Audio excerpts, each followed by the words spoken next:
I'm Benton Crane, and in today's episode, I speak with Bryan Fugal, one of the most wanted producers here at Harmon Brothers. We talk about where low-budget ads fit on the funnel and how to use them on the right platform. Unicorns are real. In the past 8 years, Harmon Brothers has helped raise 5 unicorns. Yes, that's 5 companies with $1 billion valuation, with at least 6 more companies right on the cusp of becoming unicorns. Here on Raising Unicorns, we share the lessons we've learned to help you grow your business by tens or even hundreds of millions of dollars. It's time to start raising a unicorn of your own. Welcome back to the podcast, everyone. This is Benton Crane, your host and the CEO of Harmon Brothers. Today, I am joined by the one and only, the venerable Bryan Fugal. Welcome Hello. to the show, Bryan. Thanks for having me. Now, Bryan works here at Harmon Brothers. He is a senior producer and a senior post supervisor. Right. For all the non-film dummies like myself, Bryan, what is a producer in the film world? A producer is pretty much the person that just tries to make everything happen. Essentially, you get a script and you say, I want to make this script. What do I need to do to make that happen?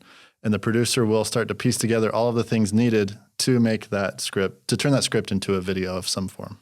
So the producer's not necessarily in charge of the creative vision. The producer is more in charge of the logistics behind it, correct? Yeah, and there's different kinds of producers, and producer is like one of the most undefined or like flexible titles that people throw around a lot. So there's line producers, there's creative producers, there's just producer, regular producers, associate producers, executive producers. All of those have a different kind of a producing ability, but it all comes down to bringing resources together to make stuff happen, whether it's budget, people, whatever else is needed to make it happen. Yeah, that is a funny term for us non-film guys. I remember coming into this industry and being so confused because, on one end, you've got an executive producer who might have done nothing more than put his name on the film, right? If you're, if you've got a Steven Spielberg type name, just putting executive producer, can really drive that film. That's one type of producer, right? All the way down to like a line producer is like a very entry level, much less impactful role in the project, right? Well, I mean, they'll be helping to manage the budget and like the line items and make sure that things are happening there. Whereas is that where the term line comes from? Is it the lines in the budget? It makes sense. So I'll say yes. Cool. Okay, post supervisor. What does that mean? So post supervisor is essentially a producer for post production. So post supervisor will make sure that you have all of the key crew and when we people. say post production, we're talking about it already got filmed. Now what's left to do in order to get it out the door? So Exactly. It can be anything from editing to motion graphics to VFX, visual effects, right? Yep. Any of those things. Exactly. The term that we use in the industry is once it's in the can, essentially like when there was a film, they would put the film in a can. And that means that it's been shot. And so what happens after that between that point and when it's projected on the big screen for movies is post-production. Okay, so now the audience knows who you are and what you do. I want to go into a conversation today about how you can make ads on a tight budget. Now, obviously, there's a spectrum for everything, right? And at one end of the spectrum, we're talking pull out your iPhone and talk into it. That's one end of the spectrum of what you can do on a budget, right? And then obviously the far other end of the spectrum is when you get up into Hollywood level sets, actors, visual effects, all of these type of things, Right. to where you can get into the hundreds of thousands or even millions of dollars sometimes. Yep. Right? So it's like from TikTok up through a Super Bowl ad. That's pretty much the range that we're talking about. That's a great way to think about it. Yeah. So let's aim our conversation today. Let's take it up a notch from TikTok. Okay. But let's still keep things in this realm where a lot of startup entrepreneurs can kind of start to dabble. It's stretching them outside of their comfort zone because their company is at a point where they need to up their game a little bit. Right. But they're still trying to do it on the cheap, right? They're not yet ready to invest tens or even hundreds of thousands of dollars. Right. So before we dive deep into how to make ads on a budget, let's talk a little bit about how you ended up where you're at. Sure. Give us the abbreviated version of your history of how you ended up here. Oh, okay. Well, let's see. The short story is I went out to LA to do film school. I essentially just kept doing film school to help pay the bills because I was getting student loans while I was trying to just get whatever jobs I could in the industry. My thought process was I was going to move. I'm from Utah originally. Yep. I was going to move to California, absorb everything I could, learn as much as I could, and then bring it back to Utah and apply it here because I just wanted to raise my family here. I wanted to live here. I didn't see Los Angeles area being like a long-term goal for me. So you wanted to learn in Hollywood, but not necessarily put down roots in Hollywood. Exactly. Because everybody has ways of doing things, but I figured it was best to just go to the source of where things, like where industry standards come from, is from Los Angeles. And so I decided to just go do film school out there. I always say I did way too much film school. I got a master's degree in film. My undergrad was in production management, and then I focused on some of the more creative things with like directing and writing in my master's degree. And while I was out there, like I said, I'd already had the plan of moving back to Utah, and I heard about this little company that was kind of blowing up the internet called Harmon Brothers. It was based in Utah, and I'm like, well, that kind of fits nicely into my life plans. I hope that I can one day work with them when I move back to Utah. Had you thought about ads prior to that? Yeah, I had actually. So the school I went to was Art Center College of Design. And there are certain schools that specialize in certain things in LA. Like UCLA is more indie film. USC is the like big Hollywood movies. They kind of pull from USC. Lucas, that came out of there, and a lot of big names came out of there. And then I hadn't even heard about it before I moved down there, but then I had a friend recommend to look into Art Center.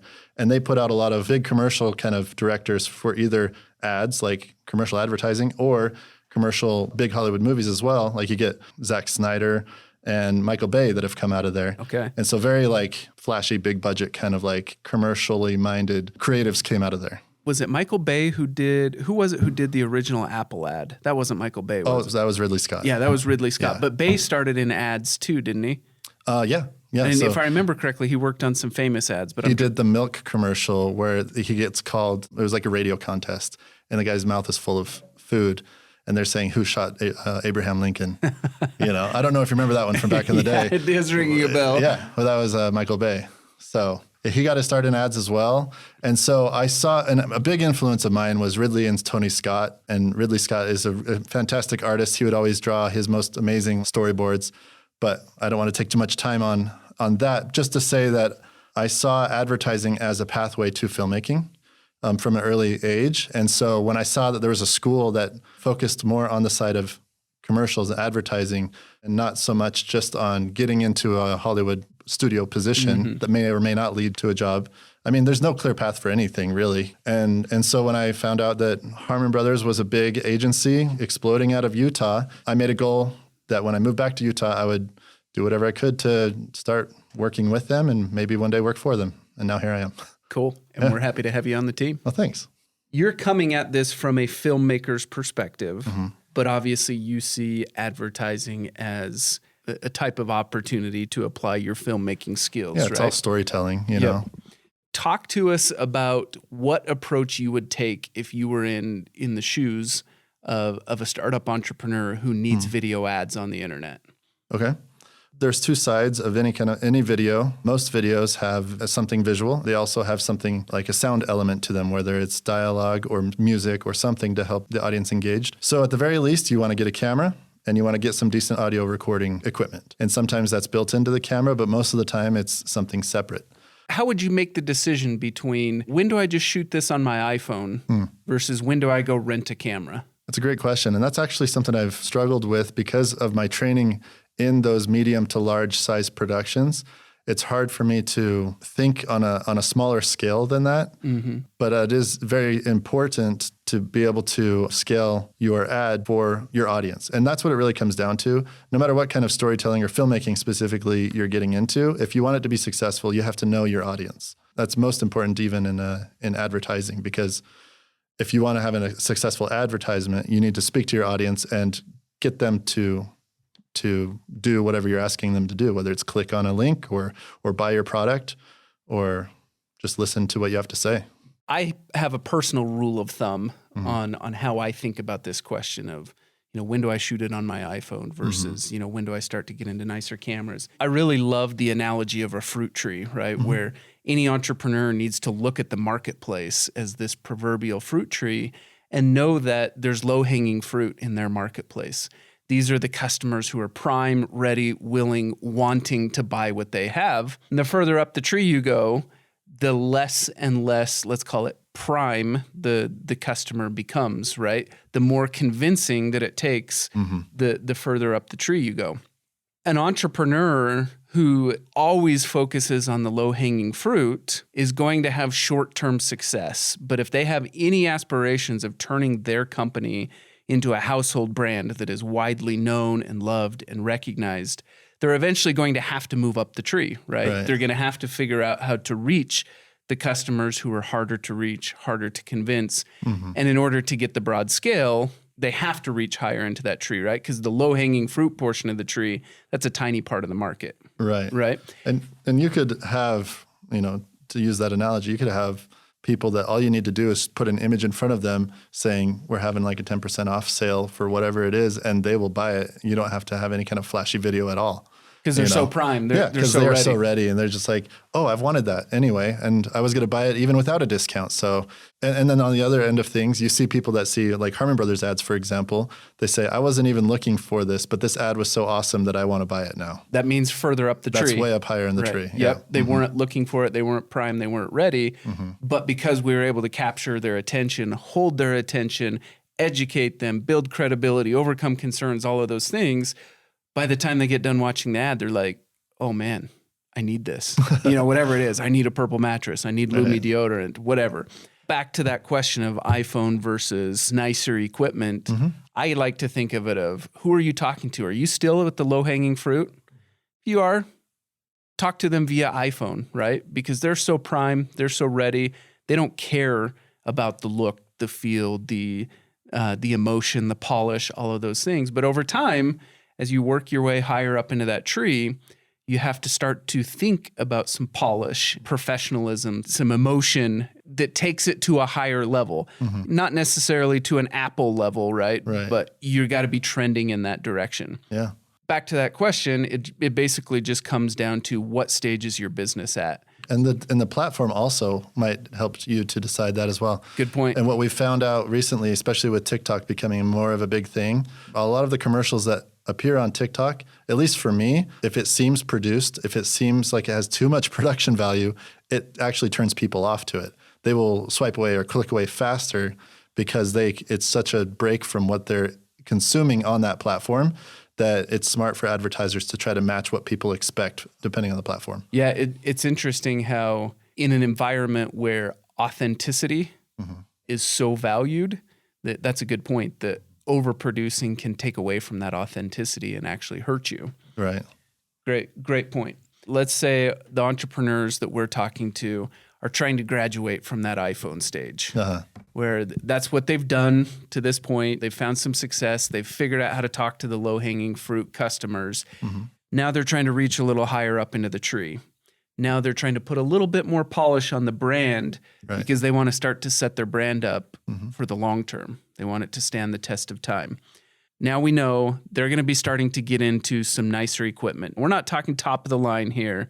Yeah. But they're prosumer, as we call it. Not professional, just like DSLR, kind of that mid-range prosumer area. How do you recommend they get started? In terms of getting equipment? Yeah, that's part of it, right? Right. But let's talk holistic. How are they going to get from where they're at of needing video to where they actually have video to put out on the internet?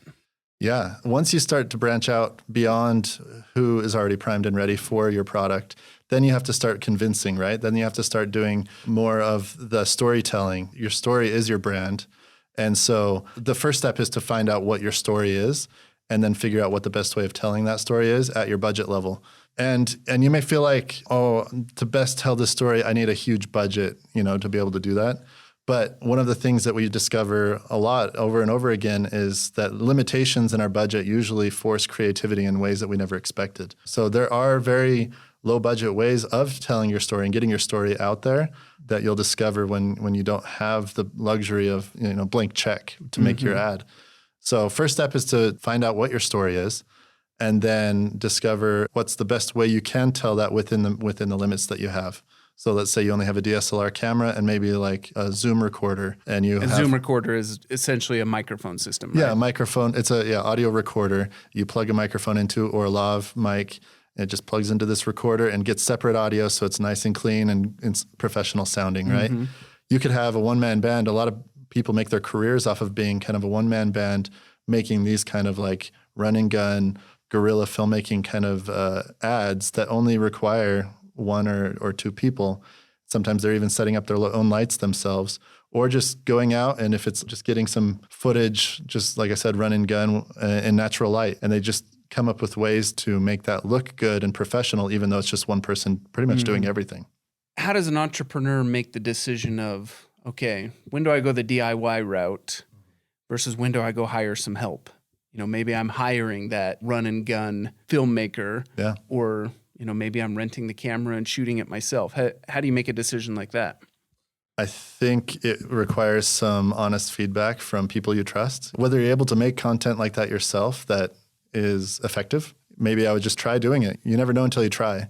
And so I would recommend that they try making the kind of content that they want to make, and then get honest feedback from people. But yeah, just like third-party feedback that will tell them if it's working or not. And if it's not, then find people that are doing the kinds of things that you want to do around the price range, and then see if you can hire them to do it for you.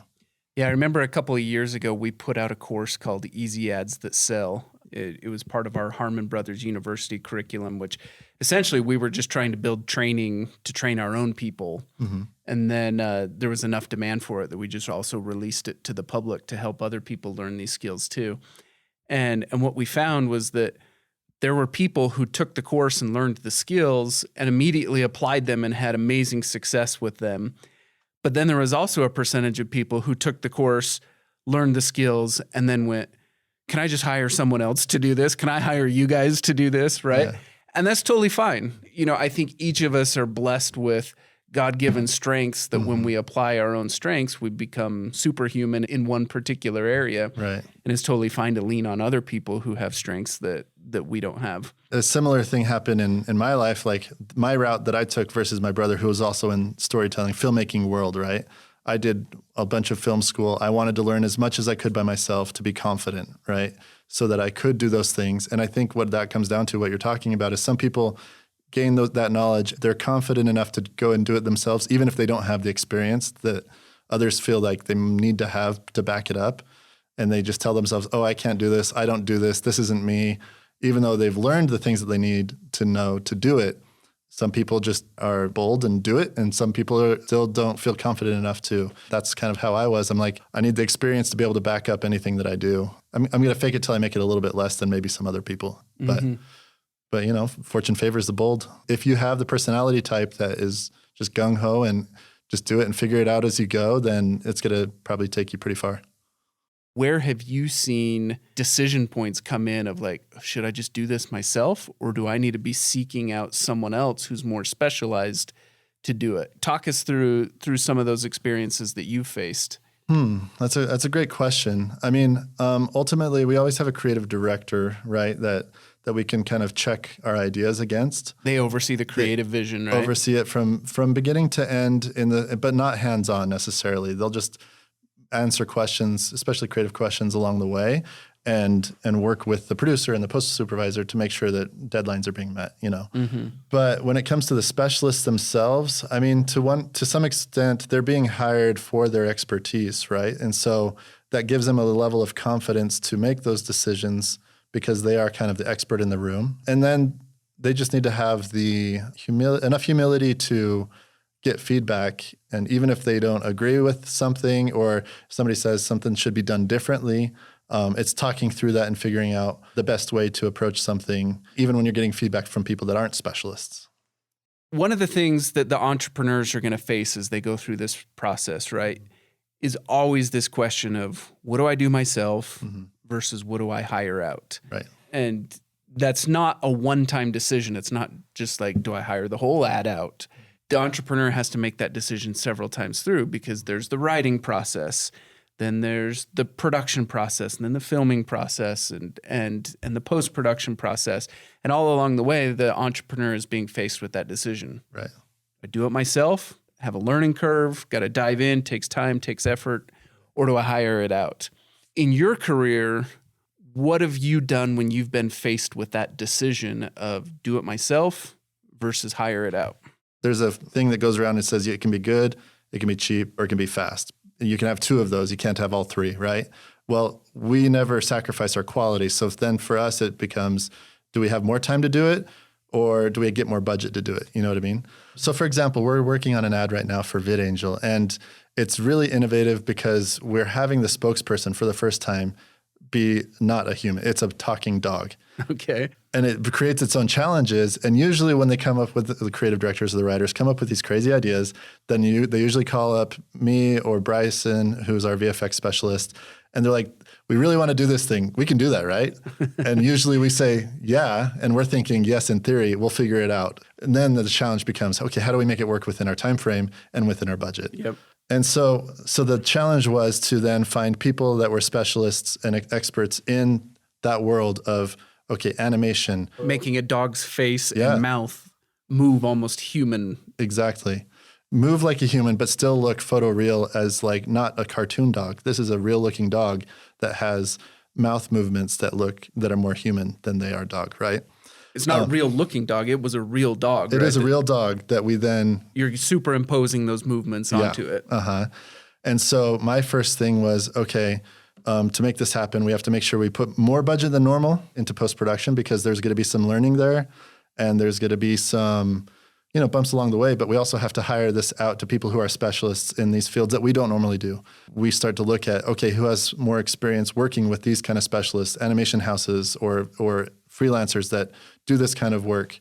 And so we found somebody who had already had a working relationship with those people. That's when we decided it was a better idea to hire it out than was to do it ourselves, because the amount of learning that we would have to do in this very specific skill set or like umbrella of 3D, it would have taken too long for us to learn everything we needed to do and probably been too expensive for us to learn that. What happened along the way is one of those people that was a specialist in tracking the movement of the dog's head ended up not being available.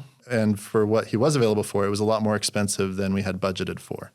And so we looked into it and we realized that within the resources that we have in-house, we could learn it and do it ourselves for significantly less than that person was going to charge us for. And like I said, and also the timeline wasn't really lining up. So it kind of ended up being a little bit of both, coming back to your question, right?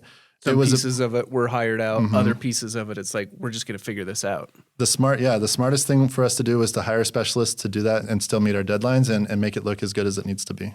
Yeah, I love it. I mean, dirty little secret about myself, right? I'm the CEO of an ad agency that's pretty famous. Uh-huh. I have no idea how to run a camera. Literally no idea how to run a camera. I don't even know how to turn the thing on. Right. And I think it's important for entrepreneurs to understand that lean into your superpowers and surround yourself with people who are strong where you're weak. Yeah, definitely. Bryan and I have been talking in a lot of general terms, right? We haven't gone into the specifics of any one type of ad. And quite frankly, we don't have the opportunity to go to that level of detail on any type of ad. Right.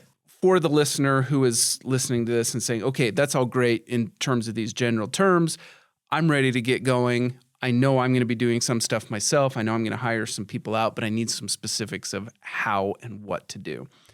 For those people, if they want an extra resource or some extra guidance, a great one is our Easy Ads That Sell course in Harmon Brothers University.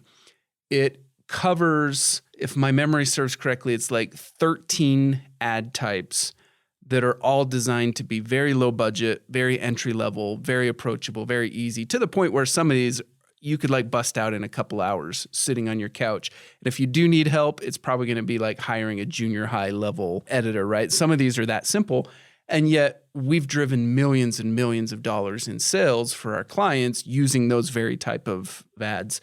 For the people who would find interest and value there, I highly recommend go to harmonbrothersuniversity.com. Check out Easy Ads That Sell. Okay, Bryan, this has been a very helpful conversation. I think a lot of people would get a lot of value of that. Let's summarize some of the points that are great takeaways from this conversation. So point number one, how do we choose between iPhone versus higher end production stuff? Yeah, it goes back to knowing your audience and knowing what platforms you're going to be putting these videos on, and then just finding the sweet spot there of like, who are they and what do they want to see, and what's going to convince them to buy your product or click through. Yep. And what stage your business is at. Are you trying to establish your brand for the long haul? Do you have sufficient sales that allows you to invest more heavily into your brand? Those type of things. Are they low-hanging fruit, or are they going to need a little bit more convincing, a little bit more razzle-dazzle? That's right. How does an entrepreneur choose between do it yourself versus hire out? And again, that comes back to like, what are you confident doing yourself? What do you feel like you could learn how to do yourself? And then do you have time to do it all yourself? And then hire out the rest and hire out people that are ultimately that make you look good. Love it. All right, for our listeners, if you want to dive into any further details, don't hesitate to reach out to us. Go to harmonbrothers.com. You can check us out there. You can reach out for help. Connect with me on LinkedIn. Connect with Bryan on... You can find me on Instagram, Bryan Fugal. Just look me up. There's not many of me out there that have that name, so you'll probably find me.